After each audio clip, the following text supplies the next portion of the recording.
you have a niche and you decided to go in that route. What's your story behind that? My story, I will attempt to thumbnail as best I can.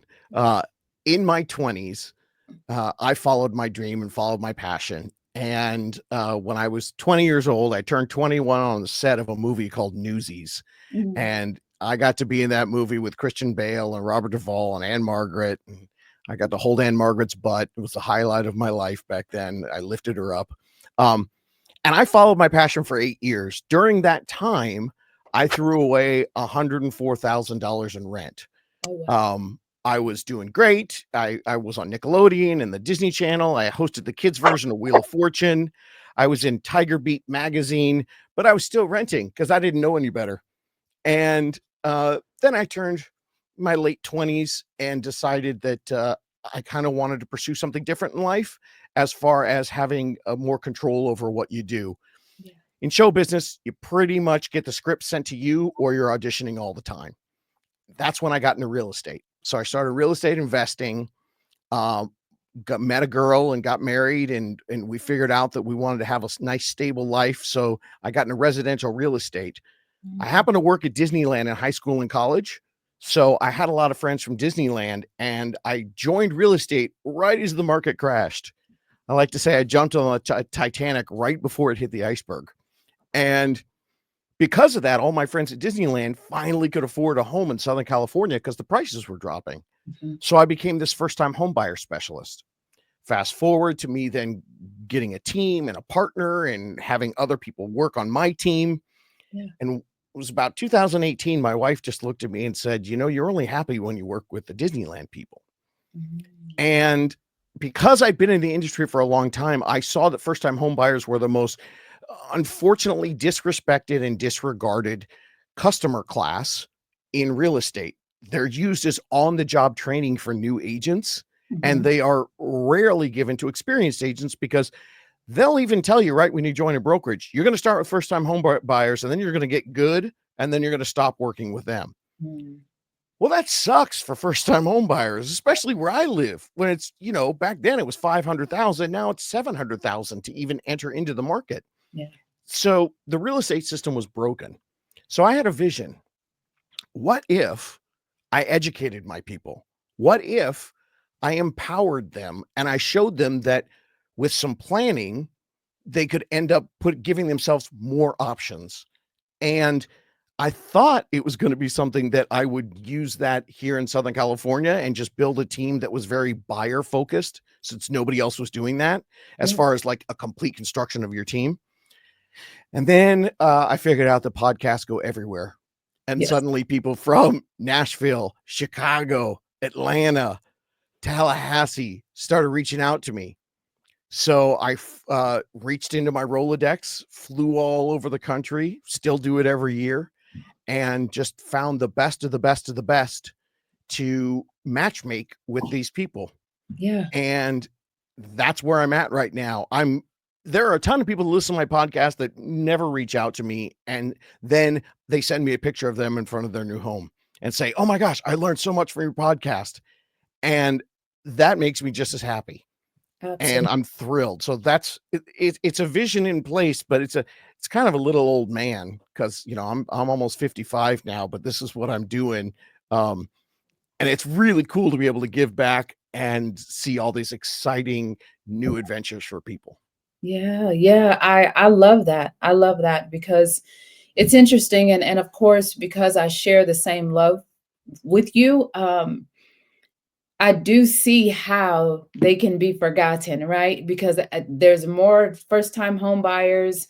It's definitely said immediately, like I've never bought a home. So then that's that grab and that catchphrase that usually happens, and then they do get lost. And I love the fact that that's something that you're choosing to focus on and getting everyone educated. So you tell me all of these different states and all of these individuals are coming to you and asking questions. And so, do you have teams all over and they're under how to buy a home brokerage kind of?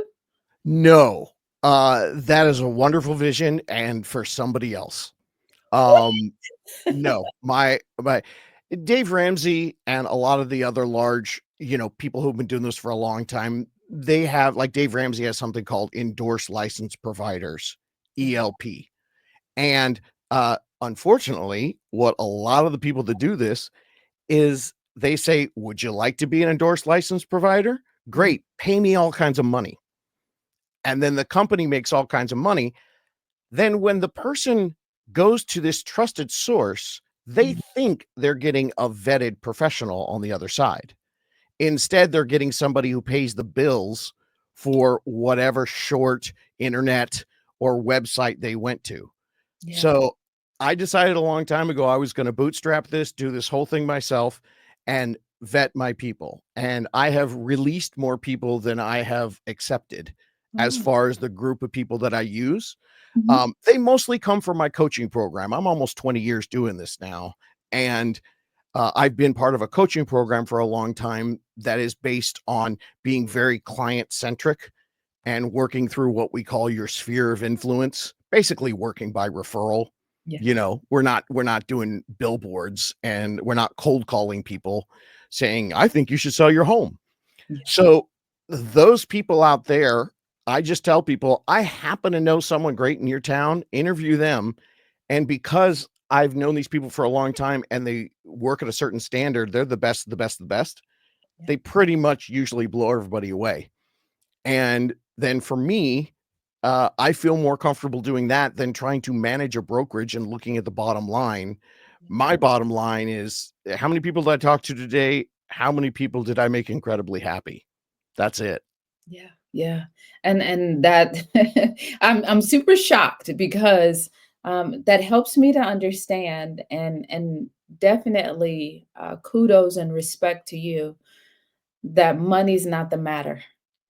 It's the relationship and it's the people, and thereafter, whatever happens takes place. And I get goosebumps saying this because I have learned, and a lot of people have learned that it's all about relationships, right? And it's all of trust is so big, especially in the real estate business right now because of after the pandemic and all this money and all these things that took place. You want to find someone to trust. And so now you have those connections by people you actually coach. So you really just vetted them in. Yeah. And Mm. there's a lot of pulling back the curtain and kind of explaining things to first time home buyers because they've never been through this before. Yeah. They don't realize that the stat just came out last week. 71% of real estate agents didn't sell one home in 2024. Mm, mhm. 2024 was a very difficult time. Yes. But what people don't realize is when they find out that you're licensed, they think that means something. Fact of the matter is, my 14-year-old could pass the test. Yes. Anybody could get a license. I love to say that in California, to become a cosmetologist or a barber is 3,000 hours, where journeyman apprentice, and then you work under a master. Yeah. Uh, it's about 120 hours in California, and it's mostly open book. Mm, So the license, the threshold, the bar is just far too low, and yeah. people are confused, rightfully so. They Mhm. should be. So opening their eyes to that, but then mostly also focusing on, hey, here's all the tips and tricks and the pitfalls to avoid. Yeah. That becomes something that because I started where money wasn't the object of what I was doing, Mm. more and more people are coming because they're finding it credible and authentic, and it's great. I don't care what happens with people as long as they get on the right path. And as long as I keep doing that to the best of my ability, Yeah. I know that the business will grow. Absolutely, absolutely. In regards to home buying in general, for our audience that is watching that is just completely intrigued as I am, what's a shocking truth about home buying that most people don't know? First time home buyers last year in 2024, the average down payment was 8%. Mm, Read somewhere that there's still like 38% of the people that think you need to put a 20% down for a down payment. The other shocking one is I have, I think, over 70 interviews with people that have listened to the podcast and used some of the guidance there and bought a home. Several of them have had student loans, some of them 200,000 and $300,000. Mm, So student loans holding you back, I think that's shocking to a lot of people. They're yeah, looking at their gross monthly debt and they're not looking at their monthly debt, or they're looking at their gross total debt. They're not looking at their monthly debt. Um, Probably the biggest thing, I have 6 years of data now with tens of thousands of first-time home buyers. yeah. Uh, of the people who came in and said, "We're 12 to 18 months off, but fine, you convinced me. I'm gonna do the work. Because that's what I offer is, hey, call me a year or 2 ahead of time, and let's figure out a simple plan for you with some simple action steps." Of those people that checked 12 to 18 months, 72% of them were under contract in 3.2 months. Mm, mhm. People are far more ready than they think they are. Yeah, yeah. And it's because of all of those myths that are out there. And I know with your book and with your podcast, you are busting all those myths out the door because it does help them a lot. I tell people that buying is probably one of the emotional roller coasters that one can go through. And it's I think, in my opinion, it's based off the fear with the myths. So how are you advising and coaching those that actually help first time home buyers to help them to get through the fear? Is it busting all the myths, or what do you suggest? I think when you're attempting to offer your services to someone, uh, a lot of people are afraid to come into it with what might be perceived as a narcissistic attitude. You know, in real estate, a lot of times people think, okay, this buyer's done a lot of research, but I'm the expert. Mhm. And it's okay to come in being the expert.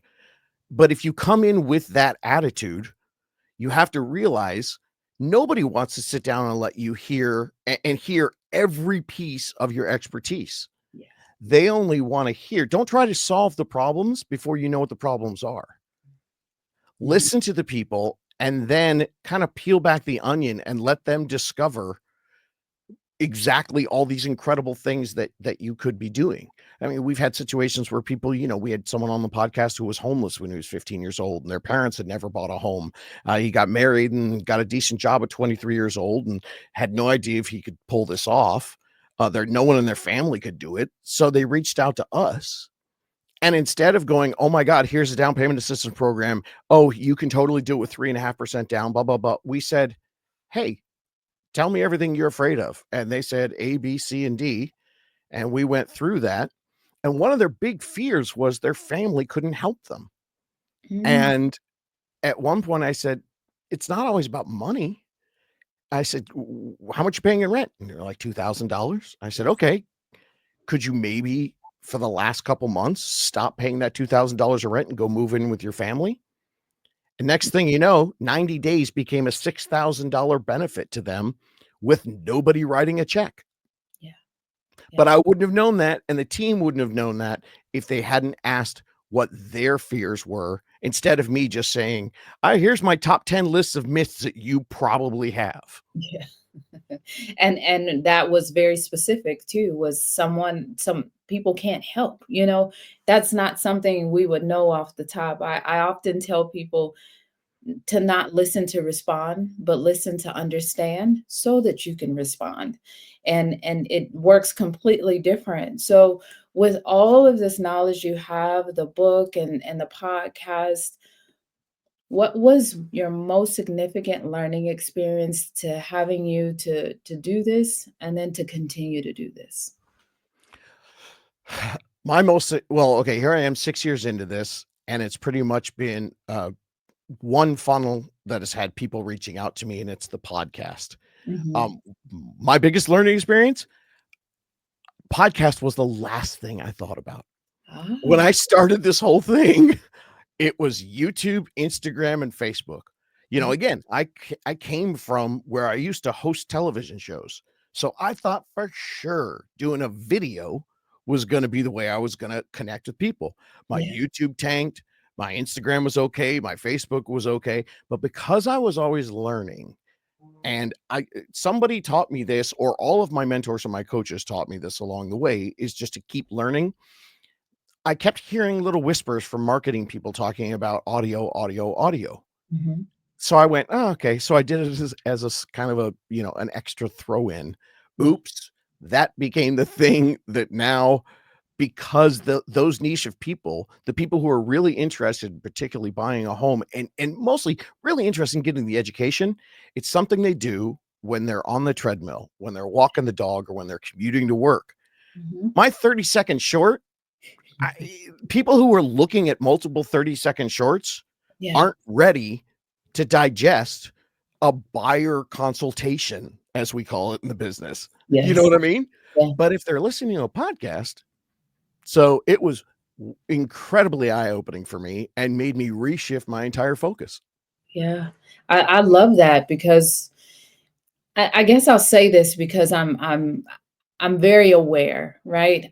When I first came into the business, I was told, "Fake it till you make it." Didn't like that, not one bit. I tell everybody I have honesty tattooed on me for a reason, so I'm not good at faking it.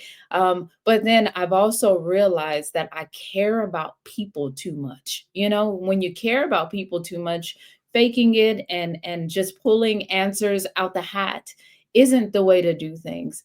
Realizing that home buying is probably one of the most expensive purchases someone is going to ever make, and if they're on their first or their second home, it's still going to feel like it's their first home because of the amount that you're doing. And so I truly love that what you're doing. And I really like the fact that you're utilizing podcasting to get to everyone because you're right. It's a way for people to actually listen and do other things at the same time, those multitaskers. So when it comes to, I don't want to take up too much more of your time, but I would like to know, what are you currently exploring now? You've figured it out, you're expanding and you've done the things that no one's done. What now? Listening. So interesting based on what you were just talking about. Um, Now that my platform is being heard by more people, Mhm, um, there's a saying in social media, which is you live in the comments. Um, I used to be working with, 100 people a year, maybe 30, 40, 50 of them. We would actually be going through a real estate transaction. The rest of them would be planning for next year. mhm, It's bigger now. It's tens of thousands. mhm, So what I'm exploring is, how can I hear more? How can I find what people want from me? And mm, so I'm trying to figure out ways to do that through podcasts, through social media, quizzes and surveys and questions and comments. Um, that's probably going to be the next chapter in this exciting giving back for me, because I came into it with a vision of, this is all the things I want to do to give back to the people that need this.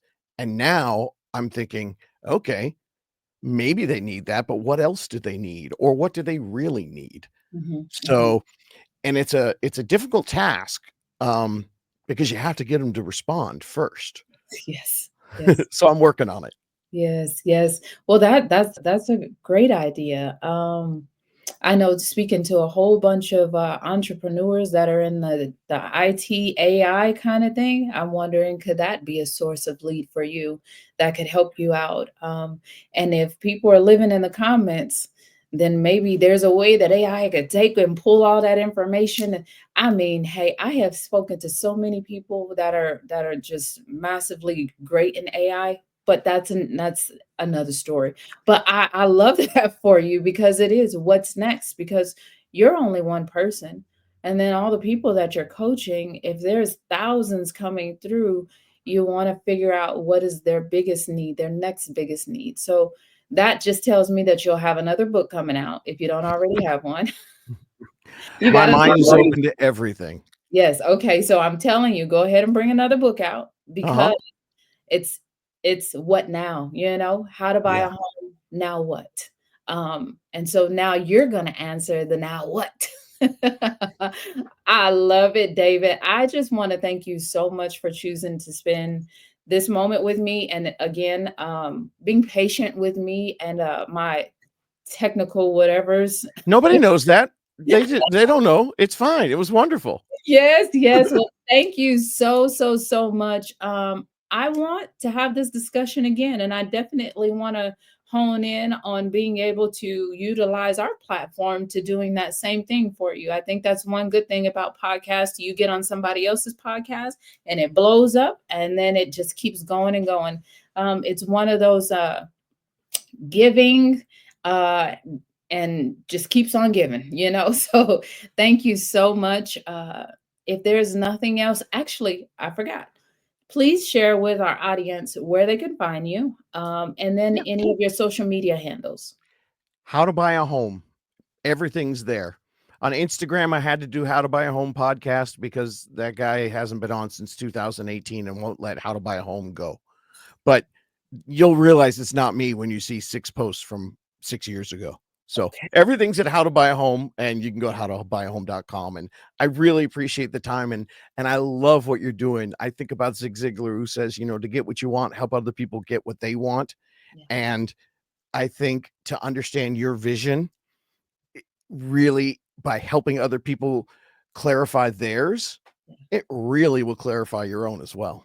Thank you for being here today. I'm really happy that you tuned in to Vision Pros Live. I'm looking forward to seeing your reactions as these episodes continue to move forward. This is going to get more and more fun. We'll have more and more engagement as well. We'll invite people to participate in the show. And thank you for giving us your time and attention. Have an excellent time building out your vision and becoming a Vision Pro yourself.